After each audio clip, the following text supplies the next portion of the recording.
নমস্কার বন্ধুরা, আমি শিউলি সুইট ফ্যামিলিতে সবাইকে স্বাগত। তো আজকে আমি নিয়ে এসেছি আপনাদের জন্য একটা নতুন রেসিপি। আমার আজকের রেসিপি হচ্ছে বেগুন দিয়ে ইলিশ মাছের পাতলা ঝোল। তো বেগুন দিয়ে ইলিশ মাছের পাতলা ঝোল বানানোর জন্য আমি এই যে ইলিশ মাছ নিয়ে নিয়েছি। এখানে মাছের পিচও রয়েছে, লেজাও রয়েছে।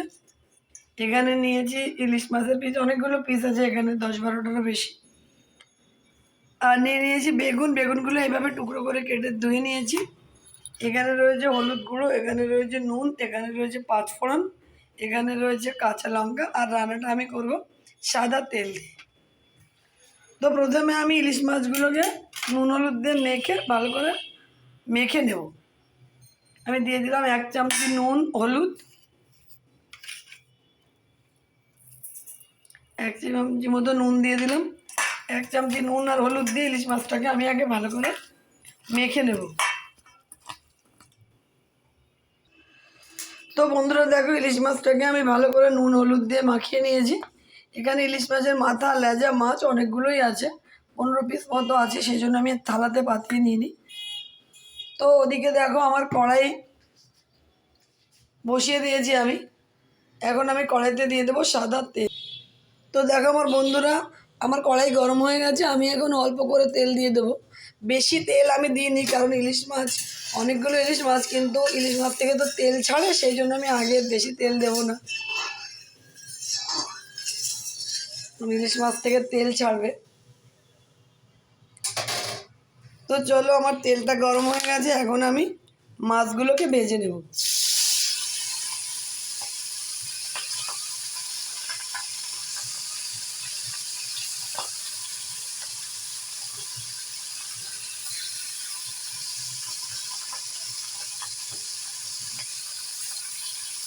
তো চলো মাছগুলোকে ভেজে নিই।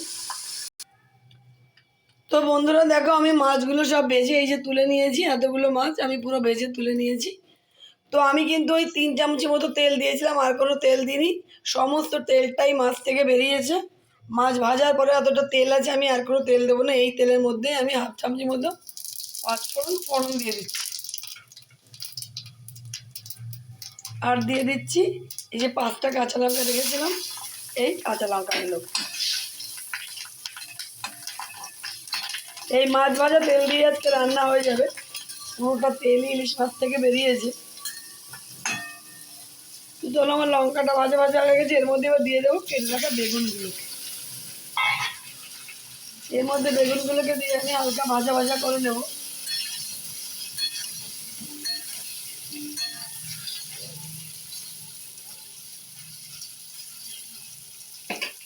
আমি কিন্তু কোনো রকম মশলা দেব না, জাস্ট পাঁচফোড়ন আর কাঁচা লঙ্কা দিয়ে এই রান্নাটা হবে। বেগুন দিয়ে পাতলা ইলিশ মাছের ঝোল, এর মধ্যে কোনো মশলা দিলে টেস্টটা নষ্ট হয়ে যাবে।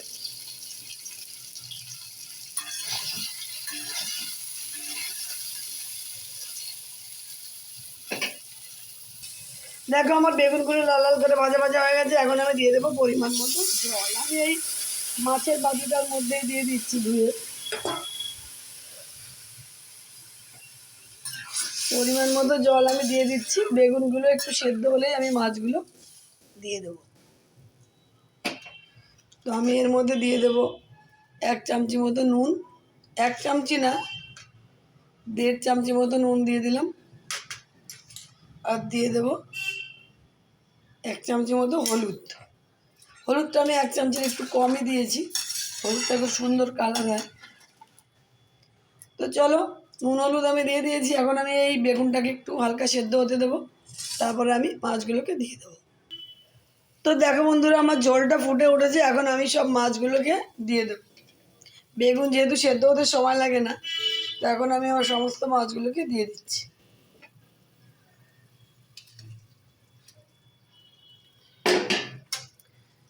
মাছগুলো দিয়ে ঝোলটাকে আরেকটু ফুটিয়ে নেব।